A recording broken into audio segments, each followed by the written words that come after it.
Hi, Scott. Hey, Tom. Hey, Jeff. Hey, Kaylin.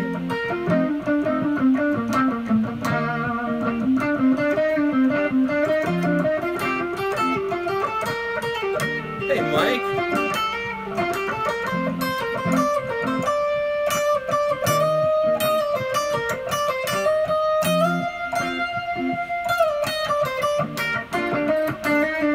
Hey, Drew. Hey, Dan.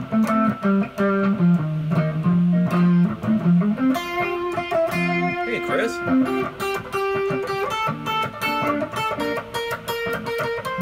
Hey, Junior.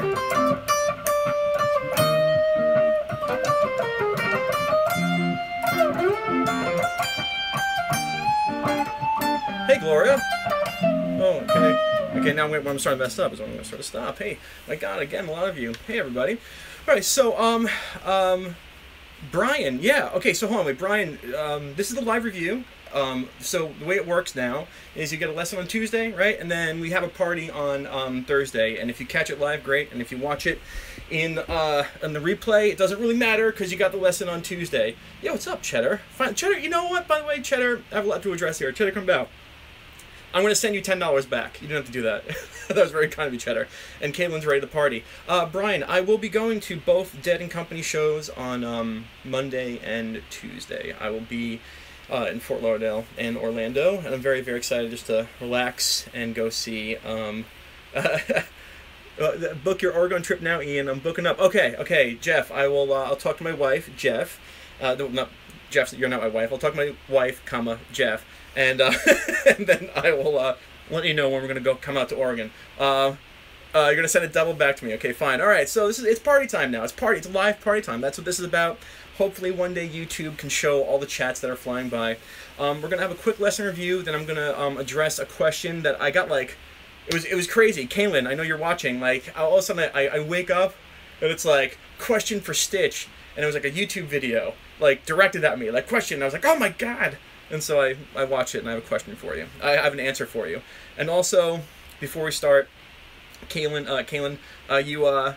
you emailed me a picture of like a fish for kids concert, which I guess it is a thing. I want to see that, so that's pretty cool. So I'm going to some GD shows. I'm going to Fort Lauderdale and I'm going to Fort Lauderdale and Orlando. Okay, so really quickly, let's just talk before we get into the party time. Let's just talk about that review about Seamwork. There is one song that I teach. Now, I might have done this. What's up, Nick? I might have done this like in an earlier live feed. And to be honest, I've done so many live feeds and so many lessons, it's hard to keep track of like what I've done. I don't really write anything down. So, one thing I always teach for, it's 3 a.m., for Seamwork is this song here. Let's see if I can actually do it.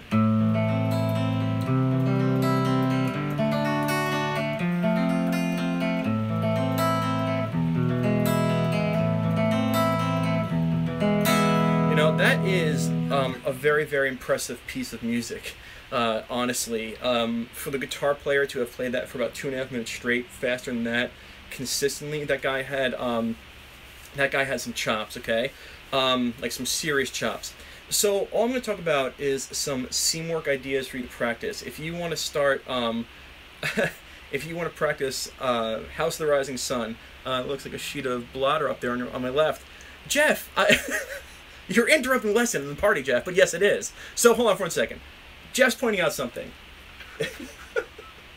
My giant Jerry blotter paper mailed to me, none other by Jeff. Jeff did this. There it is. It's really awesome. The little tiny hands, right? There it is there. And so that's my blotter paper. I am not telling you whether it is full or not. but yes, thank you, Jeff. I had a piece of edamame. It stuck in my throat. Thank you very much, Jeff. It's on every Stitch Method video. And it is much appreciated. It adds to the color scheme of this like upper quadrant here. Let's get back to the lesson, shall we? All right, so here we go. So let's talk about just the Seamwork, House of the Rising Sun. If you want to start it off, whether you're beginner, advanced, whatever, whether you can play this stuff, you kind of want to keep this in check. You know, if you want to start off simply with a 6 count, you know, A minor, and you got the right hand, 1, 2, 3, 4. 4, 5, 6. The thing is everyone, this is in 6/8, and everyone thinks of it as in sixes. 1, 2, 3, 4, 5, 6. 1, 2, 3, 4, 5, 6. But your goal is to make it a 7 count. 1, 2, 3, 4, 5, 6, 7. And get this guy here. Okay, get that guy on the 7th beat. That's your seam. That goes from your A minor. 1, 2, 3, 4, 5, 6, 7. Ooh, 7. If I can actually do it. 1, 2, 3, 4, 5, 6, 7. All right, and you gotta really practice your. Nice to have you, Marwan. You gotta practice your seam work.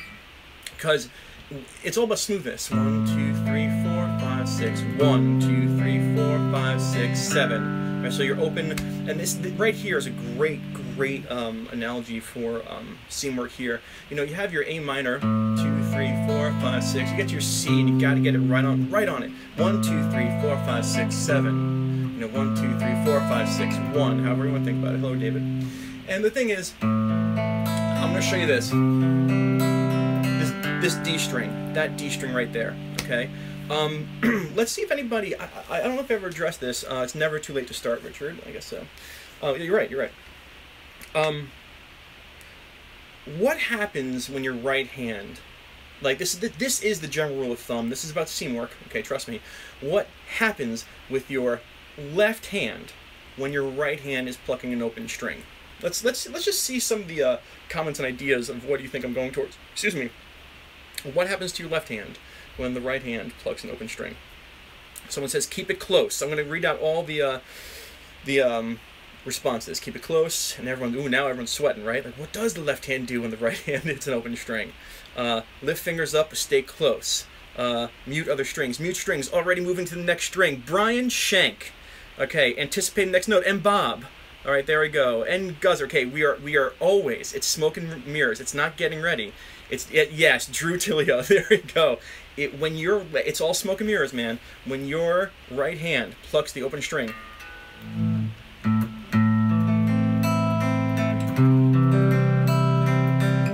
your left hand is going right towards the next chord. It happens at the same time.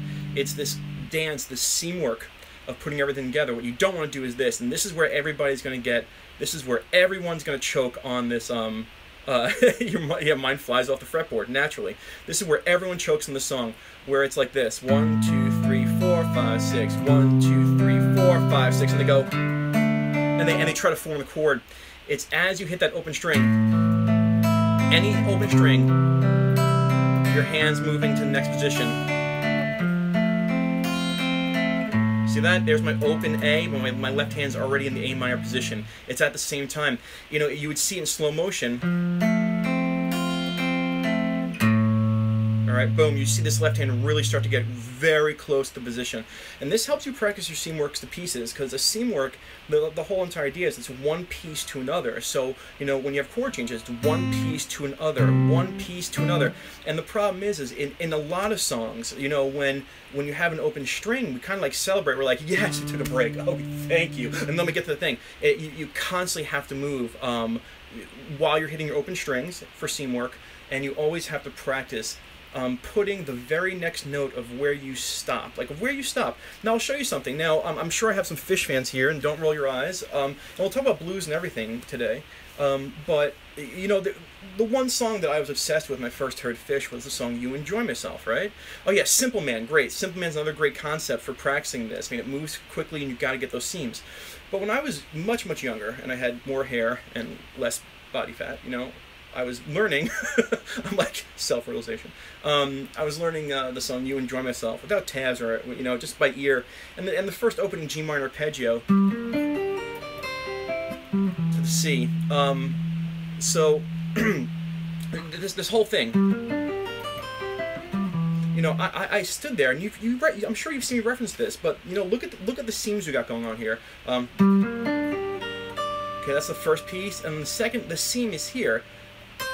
Now, I don't know if you noticed this, but look how my pinky stays there. It absolutely stays there while I sew these pieces together. I'll do it again. And that move took 2 or 3 days just to get down, because what I was doing was, it was too staccato, I was losing my place. And you can hear that pause. The song is not do da do do do da. You know, it's not that. It's a flow. And so, you know, when you hear this, when you hear the song for the first time, or if you love the song, you hear this you know, sine wave music, and your ear makes it one piece of music. And when you're studying anything, it's usually many pieces, and your job is to gloss over and stand over. So I would sit and practice holding that down and getting the next chord and piece. And so I sit there and boom, boom, boom, boom. And then the next piece.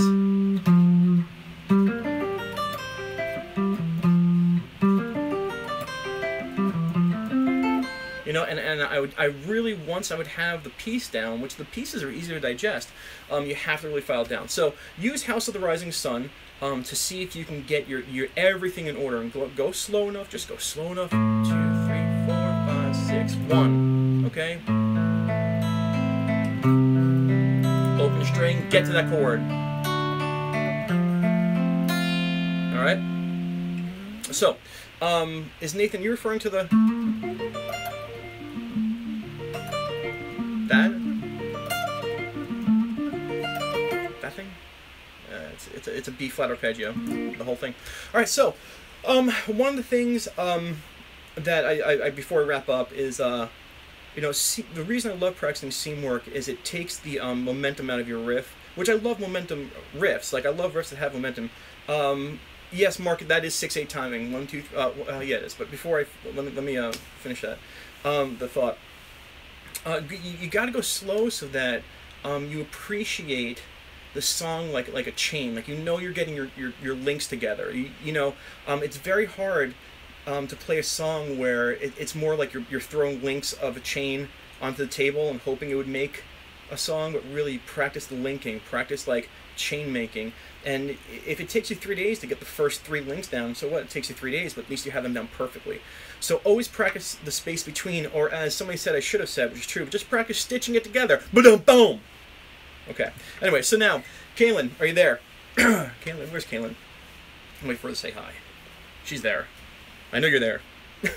You were there before. Hi. Okay, cool. All right, so Kaylin right there, who said ha. She emailed me a video about an awesome blues song. Go check it out on her channel. She's writing a cool little smooth blues song.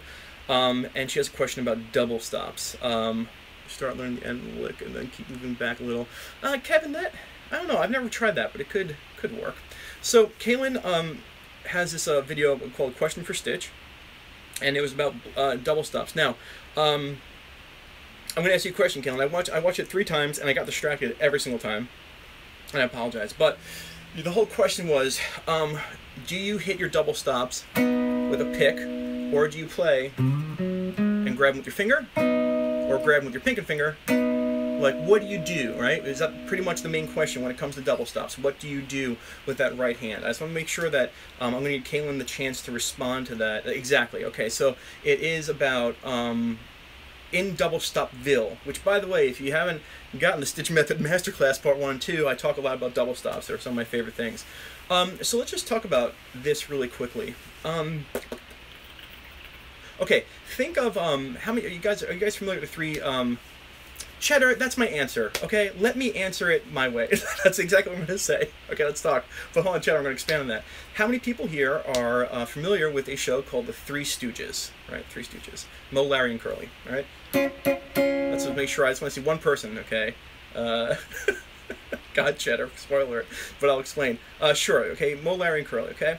Now you can see where Moe would you know, set up Larry and Curly, and he'd wind up and he'd hit one of them, right? He'd hit one of them, boom, and the other's head would fire back, and he would knock out both Stooges with one punch, right? Bam! Then their heads go ding ding, and they'd fall down, and then he'd go that type of thing, right? Okay, so double stops are kind of the same way. So what do I mean by that? Okay, so so let's talk about this. If I have a double stop here on the 4th fret of the G and B, you have options here. Okay, the one thing you want to practice here when it comes to double stops is listening, really listening. Kaylin, what I want to say is, like, it depends on really what the if it's a true double stop, it's going to be a true equally balanced chord. Okay, and so the thing is, if you do have time to hybrid pick it, if you have time to grab it with your finger and the pick, you know, yes, as you say, that pick is going to emphasize the note, but you can train yourself to really bring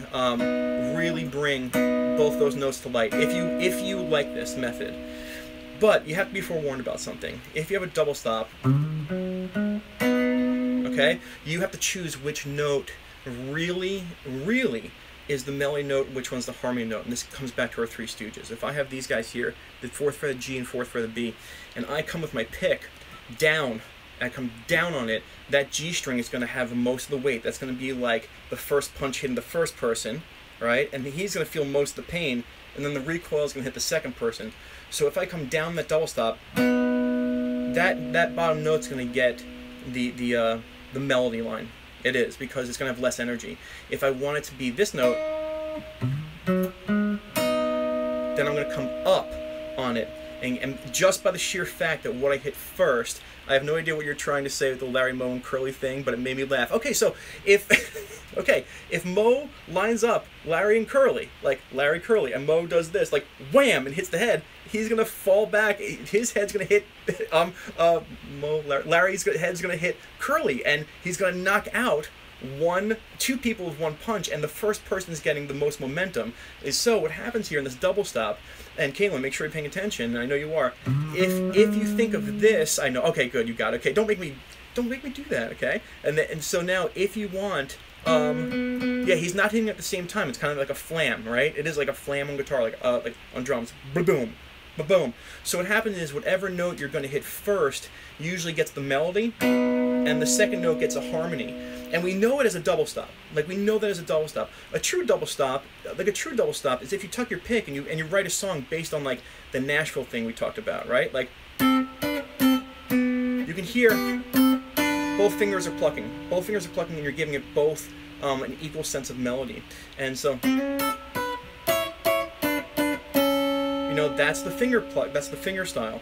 But if you're playing a song with a pick, you know, and you like it, you know, I would definitely come down with that and make the G string the melody note and have the B string be the harmony. If I want it to be the B string, you can hear a sharp difference. Both notes are playing, one of them gets a heavier hit. So to answer your question, Cheddar gave it away. It's actually the sound you like, but you got to understand what sound you're going to get with what technique. And so there is no right or wrong way, but every way has a certain little tiny sound. And, you know, when somebody writes a song, they don't just, feels like I missed a whole lot. We'll have to watch the replay. Uh-oh, bump, bump, bump, the replay is going to be all scattered because I don't care. But, but no, I'm kidding. So, Kaylin, did that make sense? Or to everybody watching, did that make sense? Damn! Damn, Daniel! Thank you, Dan. Thank you, Dan, for the donation. That was very good. Okay, thank you. Dan, you're too funny. I talk about the blog. Okay, good. So, all right, wait, I didn't see Kaylin. Did Kaylin, Kaylin, I think Kaylin, Guitar KB, did she respond? This was all in response to her question. So, there is the Practice Your Seam Work recap. You can watch the video. Oh, by the way, from now on, like, these lessons, these live lessons, yes, okay, and if it helped, be honest, Kaylin, be honest. Don't just be like, yeah, it kind of helps, Stitch. But, the professional video now, once this uploads, the link to this video will no longer be available. It will be just linked in the Tuesday's video link. So I'll say, here's Tuesday's video, live discussion replay linked here, just so you know how to find them in the future. Blah, blah, blah, blah, blah. I've had a hard, let's see, now it's a Q&A session. Q&A, I'm just going to be going through all of your hundreds of questions a minute. Let's see if I could find something. What was that right there? Yes, a subordinate video, yes. I've had a hard time. Double stops bends on a floating bridge is problematic. Is that true? Oh, I've heard. I don't know. I don't know. I've never done double stops on a floating bridge. I don't think it'd be a problem. I don't know. I don't know. Note emphasis was the aha. Depends on the sound you prefer. Okay, is the watered down answer. Yeah, Cheddar's totally giving the watered down answer. I mean, we know that. Have you heard Grateful Shred, and what do you think? I've not heard it, and I'm not going to like it just by the name of it. Okay, so what songs would you recommend for beginners to learn blues rhythms? Okay, so this is good because first you got to learn a blues shuffle, and honestly, you just want to learn. I mean, you got to learn. Okay, so who was that? Hold on for a second. Everybody, hold on for a second. Okay, Marwan Almari. Okay, Marwan. You had mentioned that this was your first time on a Stitch Method live feed, and thanks, Cheddar. So watch this, Marwan. Okay, so a lot of people here have been here, and this is kind of like a little group following, and I love spending time with everyone. So Marwan, if that's how to pronounce your name, watch this. You need to learn first a Texas style shuffle. So would any one of my subscribers here live just say what's the difference between Texas and you want a Chicago style shuffle. Chicago style shuffle. What's the difference between Chicago style blues and Texas style blues? I will wait here patiently with Marwan. Would you recommend? Let's see. What's up, Stitch? You the man. Thank you so much. 6 count versus 4 count. Very good. Which one is which? The count. Chicago goes 4. Yes. Okay. Marwan. So like, I hope you're enjoying this. You want a 4 count shuffle, which is a Chicago blues, and it has the swing beat, right? Which is just 1, a 2, a 3, a 4, a 1. Look at that. A 2, a 3, a 4. So a great thing to play along with, you know, E, A, and B7 or B, Sweet Home Chicago. You know, 1, a 2, 1, a go, 1, a 2, a 3, a 4, a 1, 2, 3, 4, 1, 2, 3, 4. 1, a 2, a 3, 4. Sweet Home Chicago. Okay? So you really want to practice a Chicago-style shuffle, which is just take your E7 chord, and it's 1, a 2, a 3, a 4, a 1. Blues are all about that shuffle beat. It's if you picture a 1 and a 2, right? 1 and 2. It's not the and. It's the 1, a 2. 3. It's 1, 2. So there's a fall, it's a swing. So practice your 4 count on your shuffle. I hope that helps. What key is Jack Straw in? Like the verse, Jack Straw. Let's take a look. Okay, so I like this. I got my computer here. What key is Jack Straw in? Jack Straw from Wichita. By the way, I don't have every Grateful Dead song memorized. If you think I do, don't. Okay, so let's do that. Jack Straw from Wichita. You know, I have. Okay, Jack Straw. Jack Straw. I know there's a lot of chords in Jack Straw. I know that because I played it once or twice. All right. So I'm on Ultimate Guitar looking up Jack Straw right now. Okay. Yeah, you say key of E. Let's see. Yeah, definitely the key of E because good job. It's definitely key of E. We have an E. We have an F sharp minor. We have a C sharp minor and an A, and that is the 1, the 2, the 6, and the 4. So, and then we have an E. And now, okay, so here's the funny thing. We have an E, and then we have a B minor. And so the B minor does not belong in the key of B, but it looks like, wait a second. Hold on, I might have spoken too soon. It bounces back and forth between the key of E and A. First line really looks like E, because E is the 1, F sharp minor the 2, C sharp minor being the 6, and A the 4. But then we get that second verse, and you have an E, right? And it's like, okay, E, whoa, right? And then you have a B minor, and you go, Then you have a D and an A, and you look at E, B minor, D, and A, and it looks like a 5, 2, 4, 1 progression in the key of A, because of B minor in there. So, and then you're getting an E, G sharp, D, A. So now I'm going to keep on looking here. Now I'm just going to keep on looking down. It looks like it goes from E to A, E to A. F sharp suspended. Majority rule says really it's in the key of, man, you know, when more of the chords, man, this is the hard one, when more of the chords fit into the key of A than the key of E, I have to say it's the key of A. But it's very loose, man. It goes between the key of E in the beginning, and then it changes to the key of A, because you can do that. If you watch my borrowed chords, if you watch my borrowed chord video, you can see how you can use the key of A, and then yeah, Ionian, Dorian, like yeah, E Ionian, A Dorian, or I don't know. Actually, well, it'll be E Mixolydian when it shifts over. But this is standard songwriting here. You know, it's standard. Because it starts on an E, I want to say, okay, well, it looks like, you know, why not make the E home and have it really be more in the key of E, and we have that B minor as incidental. So I'm staring at this, and upon my E suspended F sharps, I mean, it really bounces between the key of A, but just because it starts on an E, I'll say finally, like, final answer, it's in the key of E, but it has a lot of key changes and borrowed chords, which totally makes sense as I stare at it. And this is like Grateful Dead songwriting 101. Sorry to spend so much time in that, but it changes, you know, and so my last suggestion to you, by the way, just is, you can solo in the key of E, but then when it gets to the second verse, you can switch over to A, making it E mixolydian, and that will cover, that will really cover all of it, right? Yeah. Okay, so yeah. D Lydian over the D and B minor chords. Well, D Lydian is A major, Nathan. So like that's the thing. It's I'd say go to A major on the second verse and keep E. So there you go. Morning Dew. Do you prefer the Dead or Plant? Ooh, Marcel. I don't think I've heard the Morning Dew by Plant. You're blowing my mind right now. So anyway, so that's that. Okay, so all right, so back to that. I tried to answer your question, but I'll sit and kind of jam over this and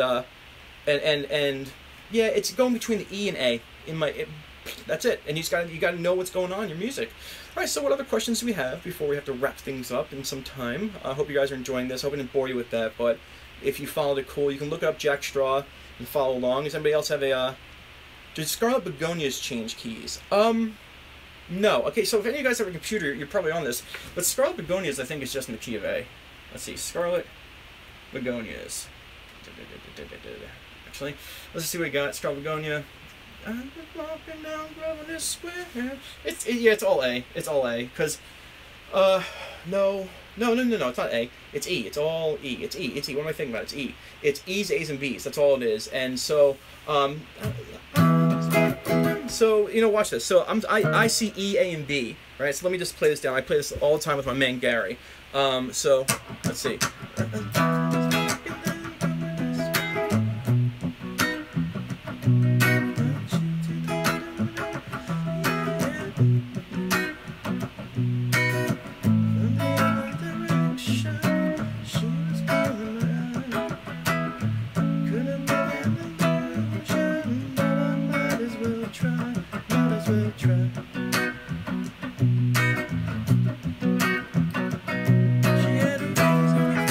So it's the key of E, right?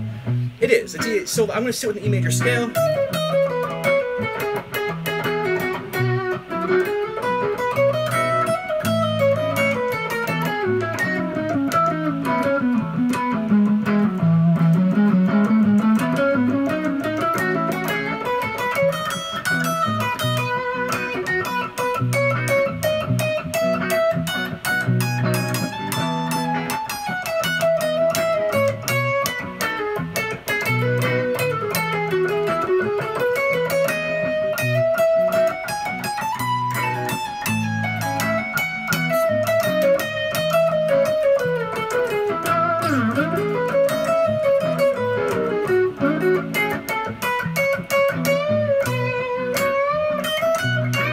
Yeah, totally E major. You're on the E major. You're following your chord changes. Yep-a-dep-a-do.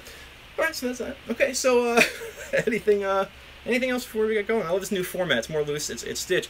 I've been wanting. Oh, that was a big thing. So Stitch. I've been wanting to get into teaching lately. What skill sets do you feel are necessary to have mastered before making the move from just playing to teaching? I'll be very honest with you. No, I started teaching.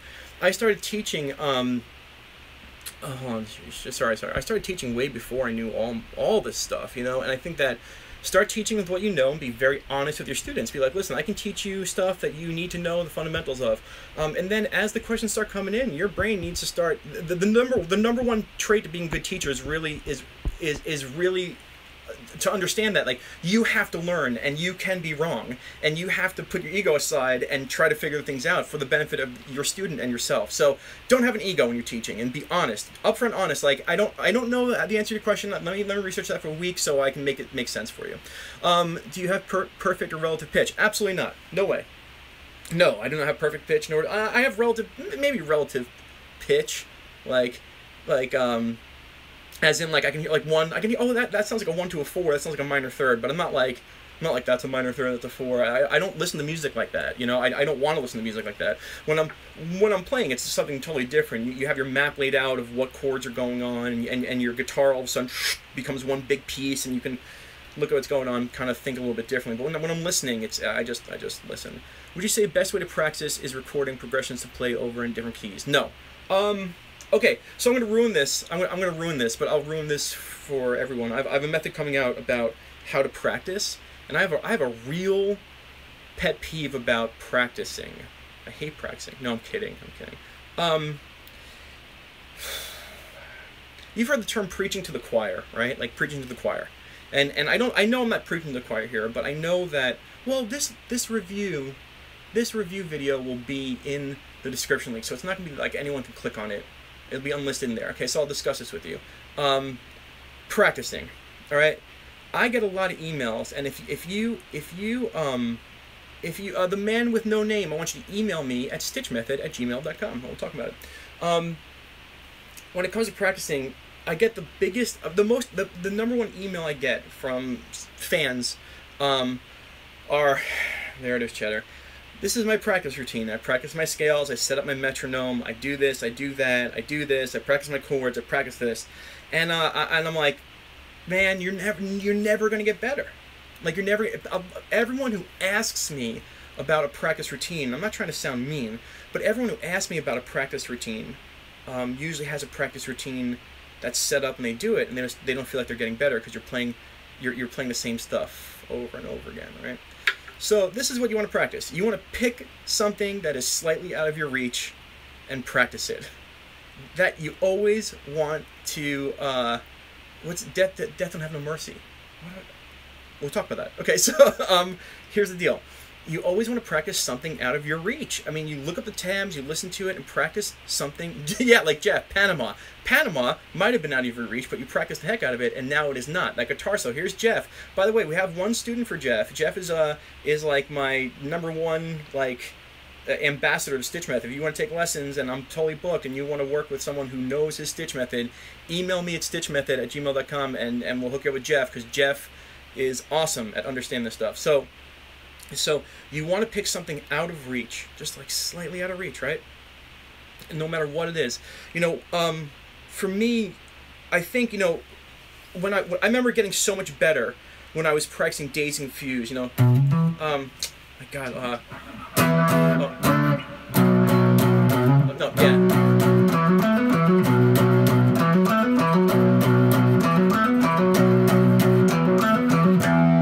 You know, just that riff or the, oh my God.